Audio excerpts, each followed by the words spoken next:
இந்த மாதிரியான லிவர் ரிலேட்டடான ப்ராப்ளம்ஸ், பேன்க்ரியாஸ் ரிலேட்டடான ப்ராப்ளம்ஸ், சுகரே வந்து இட்ஸ் லிவர் ரிலேட்டட் ப்ராப்ளம் தான். ஸோ அப்போ பேன்க்ரியாஸ் லிவரோட ஃபங்க்ஷன்ஸ் எல்லாம் அஃபெக்ட் ஆகும்போது தான் இந்த ப்ராப்ளம் வரும். ஸோ அப்போ நமக்கு வெயிட் வந்து நம்ம லாஸ் பண்ணோம்னா லிவர் ஹெல்த்தை நம்ம இம்ப்ரூவ் பண்ண வேண்டியது இருக்கு. ஸோ அப்போ லிவர் ஹெல்த்தை என்னதான் நம்ம கிரீன் ஜூசஸ், ப்ரோபயோட்டிக்ஸ் இந்த மாதிரி எடுத்து இம்ப்ரூவ் பண்ணாலும் நம்ம ஏற்கனவே சொன்ன மாதிரி ட்ரிகரிங் ஃபேக்டர் நம்ம ஏற்கனவே சொல்லியிருக்கோம்.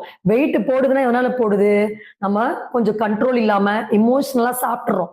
ஒரு கண்ட்ரோல் இல்ல, மைண்டை வந்து கண்ட்ரோல் பண்ணாம ட்ரிகர் ஆகும்.